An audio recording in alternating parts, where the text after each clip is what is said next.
Speak to all Jerusalem of the peace that waits for them. Tell them that their sins are covered, that their warfare now is over.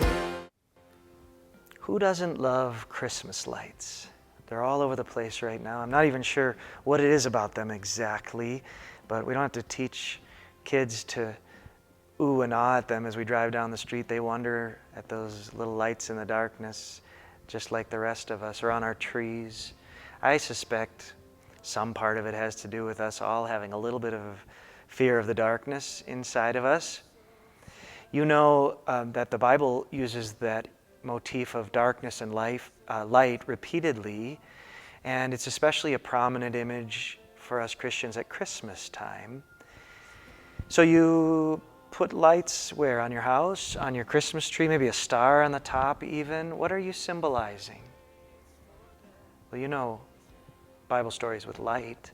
Remember the very first chapter of the Bible, Genesis 1, God said, "Let there be light," and there was light, and it was good. And then do you remember that the very last chapter of the Bible, in Revelation 22, when St. John sees a vision of heaven, he writes this, "There will be no more night. They will not need the light of a lamp or the light of the sun, for the Lord God will give them light, and they will reign forever and ever." And that light is in store for you, because you know that the rest of the Bible has to do with the light.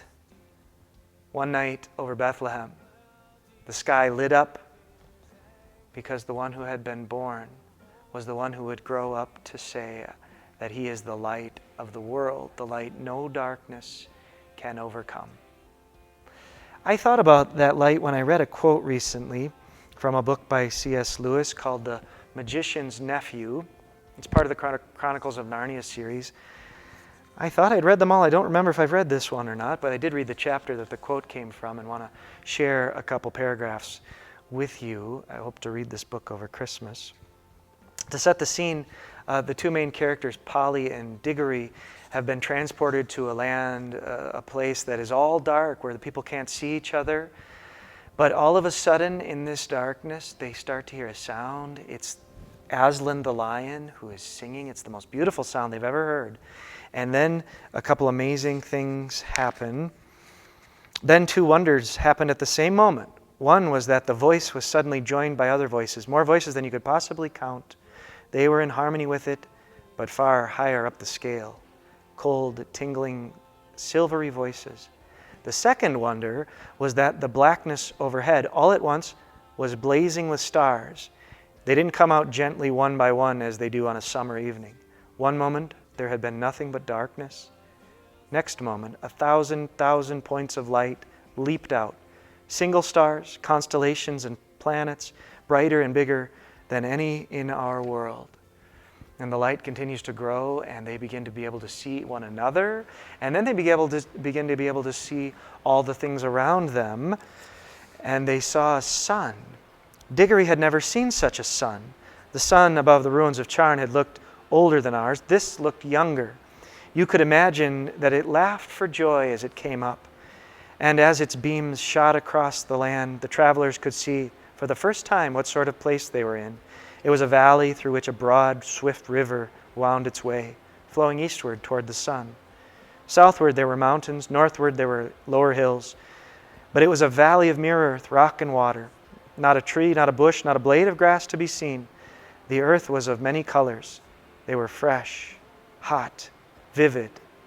They made you feel excited until you saw the singer himself, and then you forgot everything else. You'll have to read the rest of the story to figure out what's going on, but they saw Aslan, the singer himself. They saw him, and when they did, everything else melted away. I wanted to read for you then a familiar part of John's Gospel, chapter 1. Through Jesus, all things were made. Without him, nothing was made that has been made.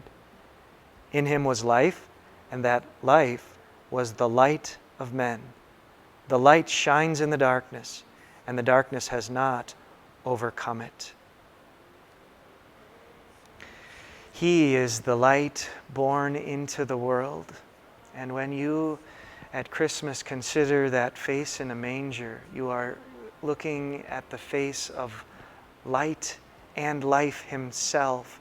And in the middle of this world that can so often feel so dark and empty, there's a tender light and face that says you are loved. And maybe as you think about it for a moment, as you stare at the face of Christ, let everything else, all of the darkness, melt away for the sight of Him, the Creator Himself, who became one of the creation to save us from the darkness. If you can see the light like that, then when you see the lights that you've put up, you're not just looking at decorations like we said last week about the tree. You're seeing in those lights declarations that you are making, declarations that you have been rescued out of the darkness and into the kingdom of His marvelous light. Change their aching sadness